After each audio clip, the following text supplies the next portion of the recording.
नमस्कार बंधुगण, रूपे स्टोरी रे समस्त को स्वागत।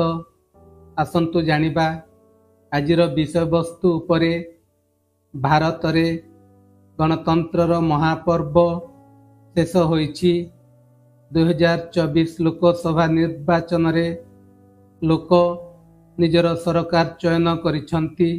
बीजेपी नेतृत्वाधीन नेशनल डेमोक्रेटिक अलायंस एनडीए 293 आसन हातेइथिबा बेले विरोधी दल इंडियामेंट 232 आसन पाइछि।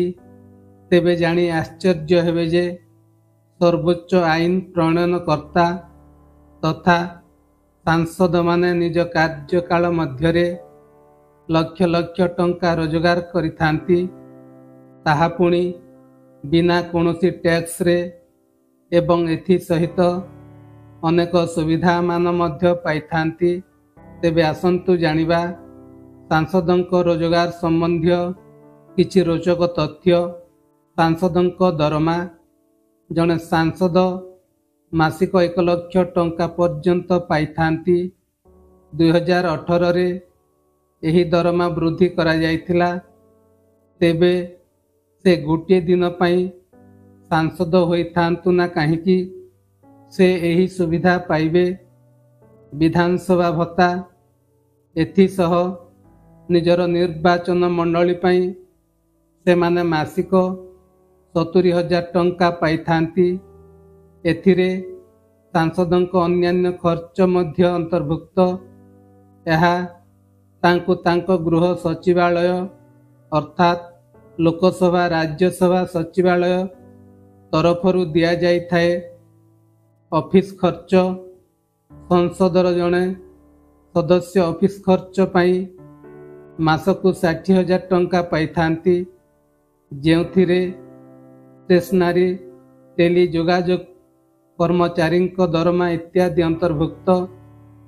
दैनिक भत्ता सांसद माने संसद रे उपस्थित रहिले दैनिक 2,000 टंका उपस्थिति बाबद रे सेमानंकु मिलिथाए। एथिरे सेमानंकर रहिबा खाद्य एवं अन्यान्य खर्च आदि रहिथाए। भ्रमण भत्ता सेहिपरि देश तमाम यात्रा करिया पाई अनलिमिटेड थर प्रथम श्रेणी रेल यात्रा एवं एसी द्वितीय बगिरे अन्य काहा सहित जीवार सुविधा मध्य पाइथांती सांसद माने। यह व्यतीत वार्षिक 34 थर उड़ा जहाज रे सांसद माने यात्रा करि पारिबे एवं वार्षिक 8 थर सांसदों सहित तांको पति किंबा पत्नी तथा परिवार वर्ग मध्य यात्रा करि पारिबे। गृह एवं आवास सांसद मानंकु सेमानंकर 5 वर्ष कार्यकाल मध्यरे प्रमुख अंचल रे क्वार्टर्स दिया जाए। वरिष्ठता आधार रे सेमाने बंगला फ्लैट किंबा हॉस्टल रूम पाइथांती। जेउ माने सरकारी क्वार्टर्स व्यवहार न करंती से माने मासकु 2 लाख टंका घर भड़ा बाबद रे भत्ता दाबी करि पारिबे। चिकित्सा सुविधा सांसद एवं सेमानंकर परिवार केंद्र सरकारଙ୍କ स्वास्थ्य योजना सीजीएचएस अधीन रे मागणा चिकित्सा सेवा पाइबा को हकदार। एथिरे सरकारी डाक्तरखाना गुड़िकरे चिकित्सा एवं एही योजना अधीन रे आसुथिबा घरोई डाक्तरखाना मध्य अंतर्भुक्त। पेंशन सांसदों को पेंशन बाबद रे 25,000 टंका दिया जाए। जने एकाधिक थर संसद को निर्वाचित हेले तांकर अवसर ग्रहण परे तांको भत्तार परिमाण वार्षिक 2,000 टंका लेखाएं वृद्धि पाइथाए। फोन एवं इंटरनेट जने सांसद प्रतिवर्ष 1,50,000 मागणा फोन कॉल करि पारिबे। सेमानंकर क्वार्टर्स एवं कार्यालय रे मागणा ହାଇ ସ୍ପିଡ୍ ଇଣ୍ଟରନେଟ୍ ସଂଯୋଗ କରାଯାଏ।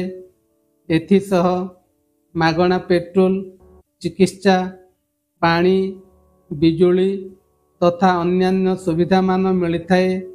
ଏହା ସହିତ ଦିଲ୍ଲୀ ସ୍ଥିତ ସରକାରୀ ବାସଭବନ ମଧ୍ୟ ସେମାନଙ୍କୁ ମିଳିଥାଏ। ଜଳ ଏବଂ ବିଦ୍ୟୁତ୍ ସାଂସଦମାନଙ୍କୁ ବାର୍ଷିକ 50,000 ୟୁନିଟ୍ ପର୍ଯ୍ୟନ୍ତ ମାଗଣା ବିଦ୍ୟୁତ୍ ଏବଂ ବାର୍ଷିକ 4,000 କିଲୋଲିଟର ପର୍ଯ୍ୟନ୍ତ ମାଗଣା ଜଳ ଯୋଗାଇ ଦିଆଯାଉଛି।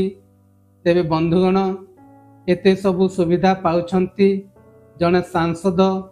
ସେଥିପାଇଁ ଆମ ଦେଶର ସାଧାରଣ ଗରିବ ଲୋକ ପୁରା ଗରିବର ସୀମାରେଖା ତଳକୁ ତଳକୁ ଯାଉଛନ୍ତି ଏବଂ ସାଂସଦମାନେ ନିଜର 5 ବର୍ଷ ମଧ୍ୟରେ ଉପରକୁ ଉଠି ସର୍ବୋଚ୍ଚ ସ୍ଥାନରେ ସେମାନେ ଧନୀ।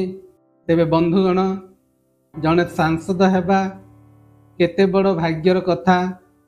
5 ବର୍ଷ ମଧ୍ୟରେ ସେମାନେ ଆଗକୁ ବଢ଼ି ଚାଲିଛନ୍ତି ଏବଂ ଯେଉଁମାନେ ତାଙ୍କୁ ନିର୍ବାଚିତ କରି ଜୟଯୁକ୍ତ କରାଇଥାନ୍ତି ସାଧାରଣ ଜନତା, ସେମାନେ ପୁରା ପଛକୁ ଯାଇ ପୁରା ଗରିବର ସୀମାରେଖା ତଳେ ଯାଉଛନ୍ତି। ତେବେ ଏହି ସବୁ ନିୟମର ପରିବର୍ତ୍ତନ ହେବା ଆବଶ୍ୟକ। ବନ୍ଧୁଗଣ, ଆଜିର ବିଷୟ ଆପଣମାନଙ୍କୁ କେମିତି ଲାଗିଲା ନିଶ୍ଚୟ କମେଣ୍ଟ ମାଧ୍ୟମରେ ଜଣାଇବେ ଏବଂ ଚ୍ୟାନେଲକୁ ସବସ୍କ୍ରାଇବ୍ କରିନଥିଲେ ସବସ୍କ୍ରାଇବ୍ କରିବେ ବୋଲି ମୋର ଆଶା ଏବଂ ବିଶ୍ୱାସ ରହୁଛି। ଧନ୍ୟବାଦ। ଜୟ ଜଗନ୍ନାଥ।